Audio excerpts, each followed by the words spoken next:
All right, let's take a look at Chapter 16, Exercise number 1. The National Assessment of Educational Progress, the NAEP, includes a mathematics test for 8th grade students. Scores on the test range from 0 to 500. Demonstrating the ability to use the mean to solve a problem is an example of the skills and knowledge associated with performance at the basic level. An example of the knowledge and skills associated with the proficient level is being able to read and interpret a stem and leaf plot. In 2013, 170,100 eighth graders were in the NAEP sample for the mathematics test. The mean mathematics score was 285. We want to estimate the mean score mu in the population of all eighth graders. Consider the NAEP sample as an SRS, simple random sample, from a normal population with standard deviation sigma equals 125.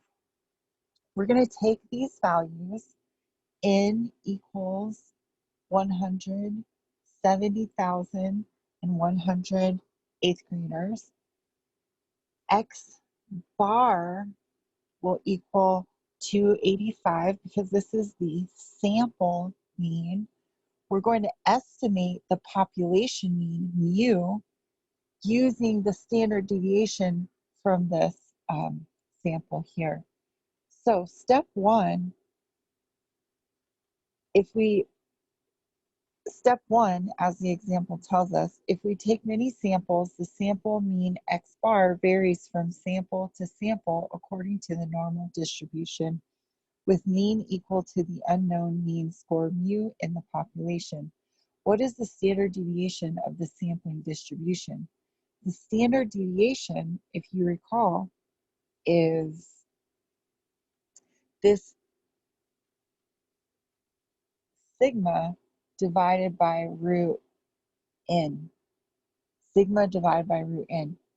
So sigma divided by root n is the 125 divided by the square root of 170,100.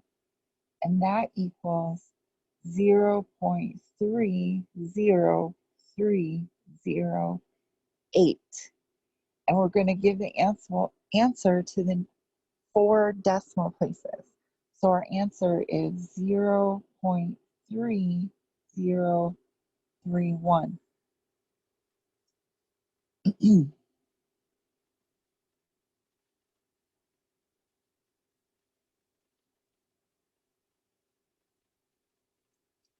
All right, so looking at step 2,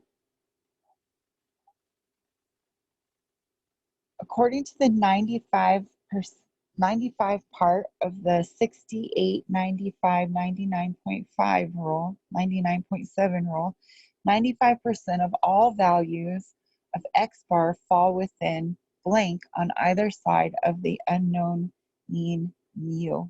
What is the missing number? All right, so what they're asking us to do is to look at the empirical rule, right? Look at the empirical rule. So let's draw ourselves a normal curve. We're going to have a mean in the middle, and then 1, 2, 3 standard deviations above, 1, 2, 3 standard deviations below the mean, right? Bring our 1 standard deviation over. We have something that looks like this, a normal curve. Now, 68%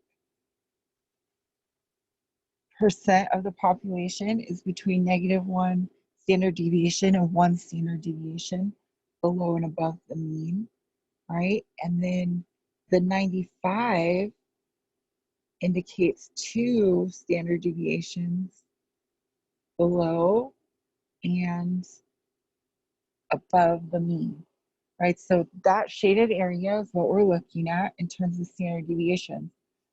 So according to our empirical rule, the 68, 95, 99.7 rule, then what we have is 2 standard deviations above or below the mean, right? And remember up here in step 1, we had a standard deviation of 0.3031. 0.3031 times 2 is 0.6062.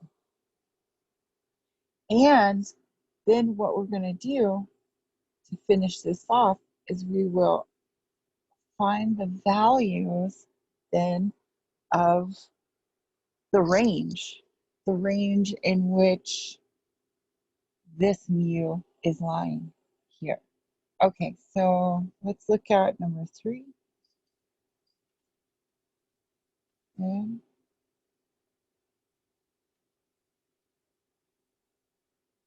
the 95% confidence interval for the population mean score mu is based on one sample. Based on this one sample is between blank and blank. So we will take the 2 standard deviations below and above the mean, which if you recall, is 285 from above. All right, so X bar plus 2 standard deviations, X bar minus 2 standard deviations. So we need 285 plus that 0.6062, and we want 285 minus that 0.6062. And if you look, it says give your answer to 1 decimal place. Give your answer to 1 decimal place. So 285 plus 0.06, 285.6, and 285 minus 0.06 yields 284.4.